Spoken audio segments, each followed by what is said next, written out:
ओम शांति to all the beautiful souls. आज की मुरली है 9 मई 2025 की ये मुरली है।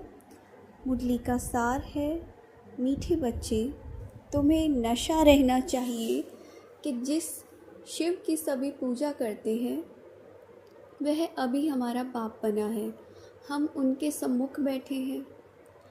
प्रश्न है, मनुष्य भगवान से क्षमा क्यों मांगते हैं? क्या उन्हें क्षमा मिलती है? तो बाप उत्तर देते हैं, मनुष्य समझते हैं कि हमने जो भी पाप कर्म किए हैं उसकी सज़ा भगवान धर्मराज से दिलाएंगे, इसलिए क्षमा मांगते हैं। लेकिन उन्हें अपने कर्मों की सज़ा कर्म भोग के रूप में भोगनी ही पड़ती है। भगवान उन्हें कोई दवाई नहीं देता। तो बाबा के कहने का मतलब ये है कि गलतियों की क्षमा नहीं मिलती। गर्भ जेल में यह सजाएं भोगनी पड़ती है। साक्षात्कार होता है कि तुमने यह किया है, ईश्वरीय डायरेक्शन पर नहीं चले हो, इसलिए यह सज़ा है। तो कहने का मतलब ये है कि हम जो भी कर्मा, जो भी एनर्जी हम क्रिएट करते हैं तो एनर्जी के लिए कहा जाता है कि ना तो उसको क्रिएट किया जा सकता है ना उसको डिस्ट्रॉय किया जा सकता है। ठीक है, तो एनर्जी जस्ट ट्रांसफॉर्म होती है या अपना फॉर्म चेंज करती है। तो जो एनर्जी हमने पाप कर्म करके एनर्जी इस यूनिवर्स में, इस ब्रह्मांड में दे दी है, तो वो किसी ना किसी फॉर्म में लौट कर हमारे पास वापस आएगी।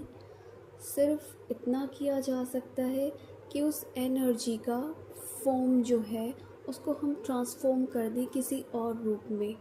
ये थोड़ा सा डीप टॉपिक हो जाता है अभी यहीं तक। तो बाबा कहते हैं नहीं मिलती है सज़ा की माफ़ी। तो हम ऐसा कर्म करें ही क्यों जिससे हमें भगवान के सामने क्षमा मांगनी पड़े। ठीक है, तो गीत चला है, तूने रात गवाई सो के और दिवस गवाया खाए के। अब जो धारणा के लिए मुख्य सार है, पहला, अपनी उन्नति करने के लिए बाप की सर्विस में तत्पर रहना है। सिर्फ खाना पीना सोना यह पद गंवाना है। मतलब तुम अगर कोई पुरुषार्थ ही नहीं कर रहे हो, खाया पिया सो गए, फिर उठ गए, खाया पिया सो गए, तो उससे क्या ही पद मिलेगा। दुनिया में भी अगर हम देखें, कोई इंसान अगर कोई कुछ काम ही नहीं करता है, पढ़ाई नहीं करता है, जॉब नहीं करता है, खाता पीता सो जाता है, तो उसे क्या पद मिलेगा। दूसरा है, बाप का और पढ़ाई का रिगार्ड रखना है। देही अभिमानी बनने का पूरा पूरा पुरुषार्थ करना है, मतलब मेहनत करनी है।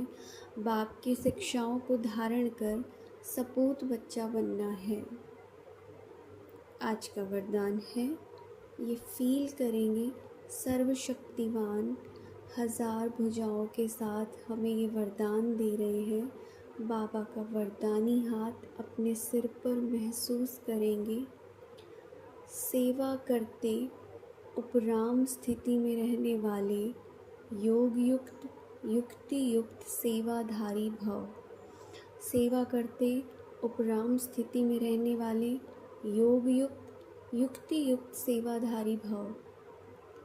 एक्सप्लेनेशन है, जो योग युक्त युक्ति युक्त सेवाधारी है वह सेवा करते भी सदा उपराम रहते हैं। ऐसे नहीं सेवा ज़्यादा है इसलिए अशरीरी नहीं बन सकते, लेकिन याद रहे कि ये मेरी सेवा नहीं है, बाप ने दी है, तो निर्बंधन रहेंगे। ट्रस्टी हूँ, बंधन मुक्त हूँ, ऐसी प्रैक्टिस करो। अति के समय अंत की स्टेज, अति के समय अंत की स्टेज कर्मातीत अवस्था का अभ्यास करो। जैसे बीच बीच में संकल्पों की ट्रैफिक को कंट्रोल करते हो, ऐसे अति के समय पर अंत की स्टेज का अनुभव करो, तब अंत के समय पास विद ऑनर बन सकेंगे। देखो बहुत डीप है इसका मीनिंग कि जब समय अति का होगा, यानी अगर इस सृष्टि ड्रामा के कंटेक्स्ट में देखें कि जब अति का समय आएगा उस समय हमारी अंत की स्टेज क्या होनी चाहिए। क्या बताया बाबा ने, सेकंड में बिंदी बन जाओ, एकदम कोई थॉट नहीं दूसरा, सिर्फ मैं और बाबा। कोई दूसरा तीसरा थॉट आया तो फेल, सेकंड का पेपर होगा, ठीक है। तो उस समय पर उस स्टेज का अनुभव करना है, वो जो सेकंड में बिंदी बन गई, एकदम फुल स्टॉप लगा दिया, ठीक है। और दूसरा क्या है, किस कंटेक्स्ट में, कि जब हम सेवाओं में जा रहे हैं या अपनी दिनचर्या में आ रहे हैं, तो वहाँ पर भी एक टाइम ऐसा होता है कि हमें कुछ भी करने का समय नहीं है, अति में बिल्कुल, मतलब सेवा है तो इतनी सेवा है कि बोलते हैं सांस लेने की भी फुर्सत नहीं है।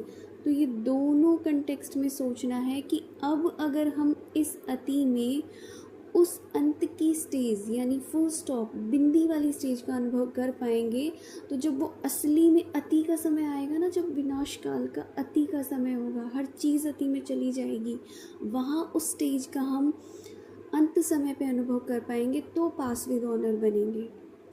अब स्लोगन है, शुभ भावना कारण को निवारण में परिवर्तन करा देती है।